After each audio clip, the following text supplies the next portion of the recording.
त जे लीलाए न लही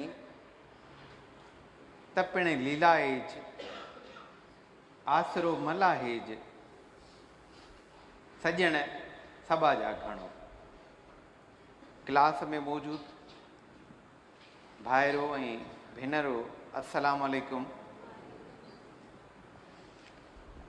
शागिर्द साथियो, अवां PST ऐं JEST जे टेस्ट जे हवाले सां सिंधी निसाब में जेके शामिल शयूं आहिनि उन्हनि जे बारे में इलाही सारी मालूमात वठी चुका आहियो।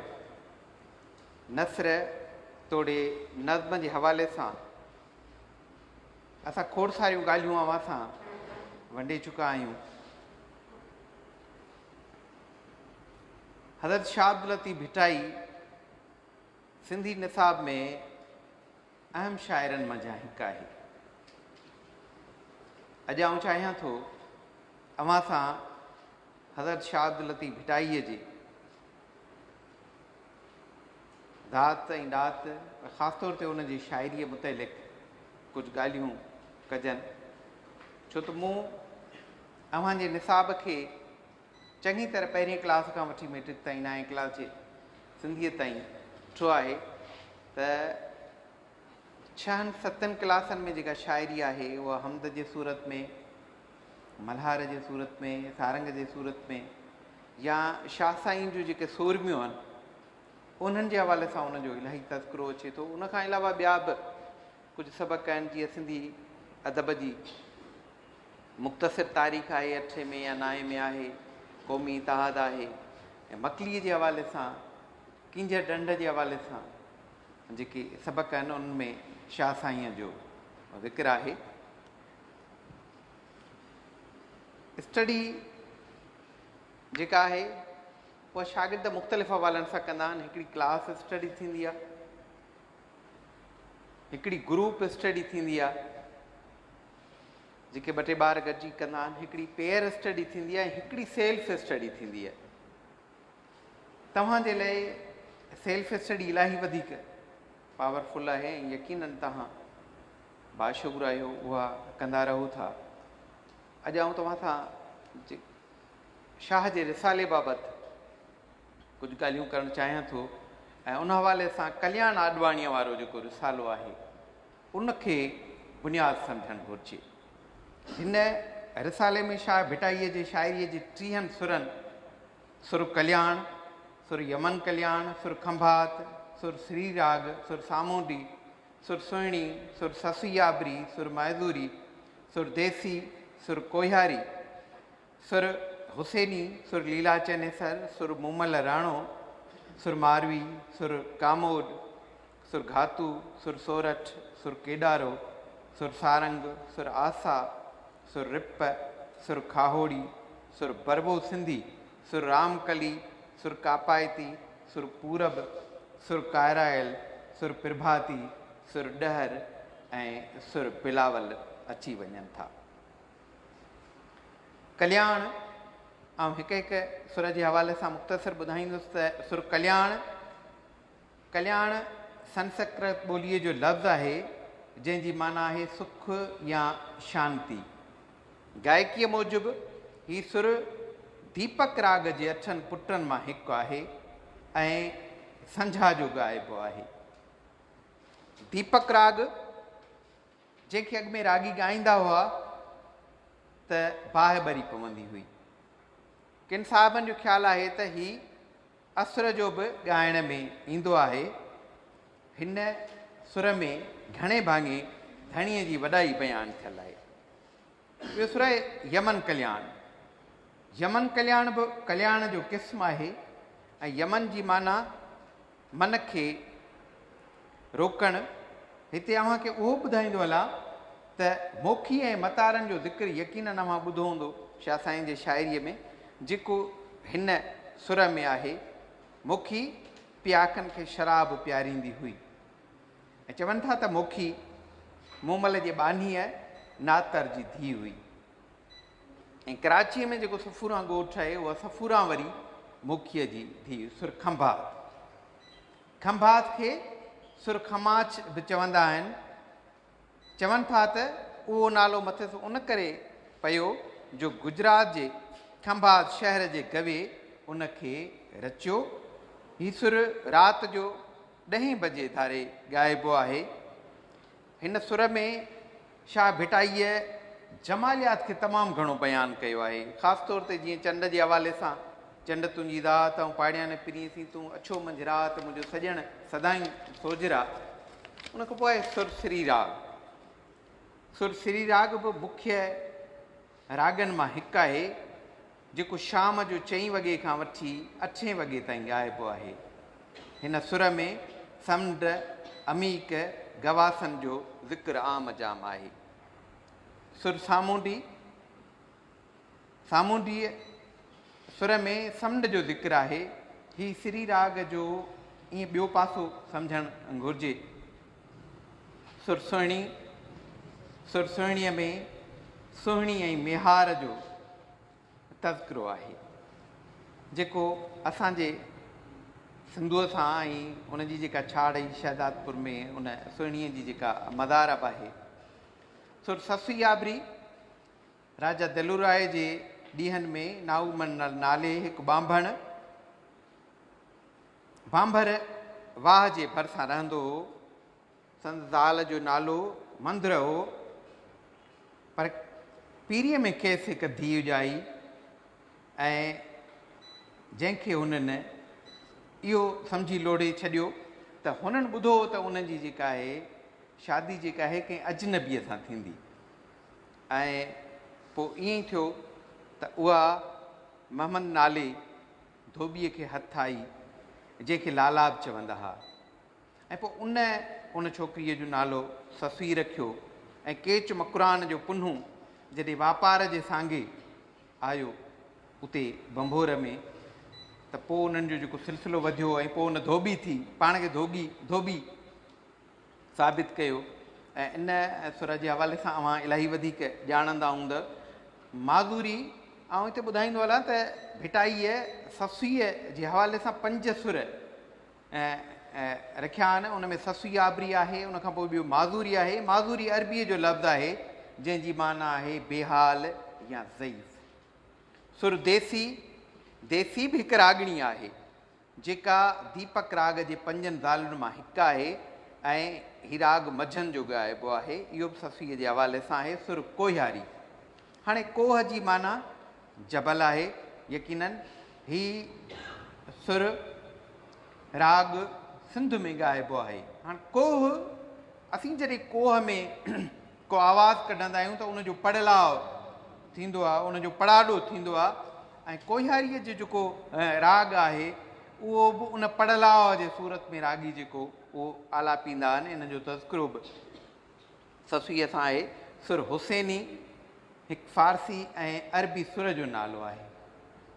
हीउ सुर मातमी सुर आहे। हिन में करबला जे शहीदनि जा मरसिया ॻाया वेंदा आहिनि। हीअ जेके 5 सुर आहिनि इहे ससुईअ जे हवाले सां। ससुई लतीफ़ वटि हिकिड़ी जुदोजहद जी अलामत आहे। सुर लीला चनेसर, राजा चनेसर सूमरे घराणे सां, सूमरा घराणे सां तालुक़ु रखंदो हुयो जेको देवलकोट ते राज कंदो हो। ॾाढो सुहिणो हुयो। लीला संदसि पट राणी हुई ऐं जखरो संदसि वज़ीर हो। राणो खंघार कच्छ मुल्क जे लखपत जो छट धणी हो, ताज धणी हुयो। खेसि हिकु हसीन न्याणी कौरूअ नाले हुई जंहिंजो मङणो संदसि सोट उत्मादीअ सां थियलु हुयो। हिकु ॾींहुं जॾहिं कौरू हार सिंगार कयो त उनखे उनजी हिकिड़ी सहेली हुई, उन जमनीअ जेको आहे सो उहो चयो त तूं पाण खे हीअं ठाहियो पई ठाहीं ॼण त चनेसर ते हिरख हारायो अथई। ऐं उन ताने खां पोइ हुनजे मन में चनेसर जे लाइ मोह थियो। हालांकि उहो ख़ुदि बादशाह जी धीउ हुई, पर पोइ हू चनेसर जे दरबार ताईं पहुती ऐं उते पोइ बानीअ जो रूप इख़्तियार करे उन कौरू जेका आहे 9 लखे हार ते लीला खे हिरखायो ऐं पोइ उन्हनि जे इन किसे खे बि तव्हां घणी तरह सम्झंदा हूंदव, पर इहो तवील किसो आहे। पोइ वरी कंवरू जेका आहे, उहा लीला जेका आहे, उहा जॾहिं उनखे चने सर छॾे ॾिनो त उहो उनखे बयानु करे थी। लतीफ़ साईं जो हिकिड़ो बेत आहे त ढकण मथे ढोल जा पोॼा ॾिठमि पेर, ढकण मथे ढोल जा पोॼा ॾिठमि पेर, संधो मूं तंहिं वेर कोझी कंदो प्रीतड़ी। असां वटि अॼु बि ढकण भञण जो जेको रवाजु आहे, हिते कंवरू पंहिंजो लीला चवे थी त मूं जॾहिं असांजी जॾहिं शादी पई थी त ढोल ढकण ई कोन भॻो, ऐं उन वेले ई मूं सम्झो त इहो अपशुगन आहे। उहो त तॾहिं खां ई माना मुंहिंजे जेको सो अची वियो हुयो। इनखे ॿियो आहे मूमल राणो। हाणे 15वीं सदीअ जी शुरूआति में गुजरात जो राजा नंद मीरपुर माथेली ते राज कंदो हो। उनखे 9 न्याणियूं हुयूं। मूमल सभिनी खां सुहिणी हुई, सूमल सभिनी खां अकुल वारी हुई, ऐं उनजी मिल्कियत उहो जेको ॾंद जे ज़रिए उन जेका हिकिड़ी जेका लोकमिथी या लोक कथा आहे असां वटि, त उहा पाणीअ में लिकाई ऐं पोइ को फ़क़ीर उनखां मूमल खां उहो जेको ॾंद बची उहो खज़ानो जेको खणी वियो। उन मिल्कियत वञण खां पोइ उन काक किनारे ते उन पीउ खे चयो त मां एतिरी तोखे मिल्कियत गॾु करे थी ॾियां। काक जे कंधीअ ते जेको सो उहो महल ठाहियो, ऐं उहो जेको महल हुयो उहो तिलसिमी महल हुयो, जिते पोइ राणो ॾाढो सियाणो हुयो। ॿिया त सभई उबादी हाराए विया, पर राणो जॾहिं आयो उते उन पंहिंजे ॾाहप सां उते 7 खटूं बि रखियल हुयूं। त राणो जॾहिं आयो त उन सभिनी ते लकुण चवंदे हिकिड़े त फहिको वञी कयो, हिकिड़ी जेका सालिम खटई उन ते वेही रहियो। इहे तव्हांजे हिन में निसाब में सबक बि शामिल आहिनि, उन्हनि में उहे समूरियूं जेके उहे कथाऊं बयानु थियल आहिनि। ऐं ॿियो सुर आहे मारवीअ जे हवाले सां। यकीननि मारवीअ जो किसो मां सम्झां त तव्हां सभिनी खां ॿुधो कोन्हे। मारवी जेका आहे उनजो तइलुक़ भालवा सां हुयो। भालवा ॻोठु हुयो, ऐं उहो जेको इलाइक़ो आहे थर जो उहो मलीर सॾिजे थो। मलीर उते जिते गाह वधीक थिए, जिते हरियाली सावक वधीक हुजे। ऐं पातणी उनजे पालड़ी उनजे पीउ जो नालो हो, ऐं माॾोई उनजे माउ जो नालो हुयो। उनजो जेका हुई खेत जी हुई, ऐं फोग खे उहो सार थियो। जीअं उमिरि खे उहा चुगली खईं त उहा ॾाढी सुहिणी आई, पोइ उमिरि उनखे जेको खयो क़ैद में जेका उहा रही। पर उन पंहिंजे हुबल वतनीअ खे ऐं पंहिंजे सतुर खे जेको मारवीअ उहो सलामत रखियो। इहो असांजे निसाब में सबक़ु बि आहे। त उन चयो त गोर मुंहिंजी सूमर कज पवारनि पास। गोर माना क़बर आहे। ऐं जेकर मरी बि वञा त मुंहिंजी जेका बुठी आहे, मुंहिंजी जेका मुक़ाम आहे, मुंहिंजी जेका क़बर आहे, उहा मारनि वटि थियणु घुरिजे। इहा हिकिड़ी वॾी सचाई हुई। उनखां पोइ असुर आहे कामोद। हाणे कामोद में जेको आहे उहो मशहूरु जेको लोक दास्तान आहे नूरी जाम तमाचीअ जो, उनजो तज़किरो असांखे कामोद में मिले थो, जंहिंमें कींजर जो ज़िक्र आहे, जाम तमाचीअ जो ज़िक्र आहे। ऐं हिते कामोद जेको आहे उहो कामोदा मां निकितल आहे। उनजी बिगड़ियल सूरत आहे। हीअ बि दीपक राग जे 5 दालुनि मां हिकु आहे, जेका संपूरन रागणी आहे। हाणे संपूरन चइबो आहे 7 सुरनि जो राग। 7 सुरनि जो जेको राग आहे, हीअ 2 पहिरनि जो जेको असां ॻाइबी आहे। उनखां पोइ घातू आहे। घातू मोर हिन सुर में जेको आहे उहो मोरड़ी मीरबर जो किसो आहे। जेके 7 भाइर हुआ। घातू संस्कृत जो लफ़्ज़ आहे जंहिंजी माना आहे मच्छी मारींदड़। हिन में मच्छी मारींदड़ मलाहनि जो, मछेरनि जो, मुहाणनि जो तमामु घणो तज़किरो आहे। ऐं हीउ दलूराए जे दौर जो वाक़ियो आहे। सोन मियाणीअ वटि ओभायो मलाह हो, जंहिंजा इहे 7 पुट हुआ, जिन खे उहो मांगर मछ खाई वियो। ऐं मोरड़े जेको उनजो प्लान कयो, उन मांगर मछ खे कढायो, उन मां पंहिंजे भाइरुनि जा उहे जेके लाश। ऐं कराचीअ में मोरड़ीअ जो मुक़ाम उहो अॼु बि मौजूदु आहे। ऐं किन हवालनि सां ॿुधण में आयो त कलाची माई कला उहा हिननि जी जेका आहे उहा भेण हुई। सोरठ हीअ असांजे इनाए में जेको सबक़ु बि आहे। राय ॾियाच उते जो जेको बादशाह हो जेको जूनागढ़ ते। ऐं राय ॾियाच सखावत में सिंध में मां सम्झां थो त पूरी दुनिया में सखी हूंदा, पर राय ॾियाच जहिड़ो सखी असांखे कोन मिलंदो, छो त सिंध में सुर ते सिर ॾियण जी रिवायत आहे। ऐं हिन हाणे ॿीजल जेको उन्हनि जे भेण खे औलाद कोन थिए थियो, पीरीअ में जॾहिं उनखे औलाद थियो त कंहिं फ़क़ीर उनखे ॿुधायो त तोखे जेकर तोखे जेकर पुटु ॼमंदो उहो भाणे जी सिरी जेका आहे उहा धड़ खां धार कंदो, ईअं उन पोइ लोड़ाए छॾियो। उहो जेको आहे सो वञी ऐं ॿी बादशाहीअ में हथु आयो ऐं अनीराय जे मुल्क मां, ऐं उनखां पोइ ईअं ई थियो त इहो उन हवाले सां आहे। ऐं ॿियो जेको सुर आहे उहो आहे केॾारो। हाणे केॾारो भिटाईअ जो जेको सुर आहे उन में हज़रत इमाम हुसैन ऐं हसन अलैहिस्सलाम जे शहादत जे वाक़े करबला जे हवाले सां जेको तज़किरो आहे। हाणे केॾारो संस्कृत जो लफ़्ज़ आहे जेको केॾार जी बिगड़ियल सूरत आहे, जंहिंजी माना आहे जंग जो मैदान। ऐं केॾारो हिकु रागणी बि आहे ऐं जेका दीपक राग जे 5 ज़ालनि मां आहे, संपूर्ण रागणी आहे, ऐं जंहिंमें ख़ासि तौर ते दर्द जो इज़हार कयो वेंदो आहे। उनखां पोइ आहे सुर सारंग। सारंग मेघ राग जे 8 पुटनि मञा हिकु आहे। हाणे इनखे मल्हार, मेघ ऐं वरी मल्हार वरी मेघ जे 5 ज़ालनि मां हिकु आहे। मेघ, मल्हार ऐं सारंग ॿोलीअ जे लिहाज़ सां असां वटि साॻी माना में इस्तेमालु थियनि था। हाणे आउं तव्हांखे ॿुधायां त जीअं दीपक ते बाहि भरण जी आहे, ईअं सारंग जे हवाले सां बि असां वटि इहा शइ मशहूरु आहे त भई कुझु रागी अहिड़ा जिन वटि उहा बुज़ुर्गी हुई, जिन वटि उहा परहेज़ हुई, जिन वटि उहा पाकाई हुई, त उन्हनि जॾहिं सारंग या मल्हार खे ॻायो थिए त मींहुं वसायो थिए। उस्ताद मंज़ूर अली ख़ान जे लाइ बि ईअं चवनि था। ऐं भिक्षा जो हिकिड़ो रागी हुयो उस्ताद कुर्बान लंजवाणी, जंहिं मींहुं वसायो हो, उन जा एनी शाहिद आहिनि।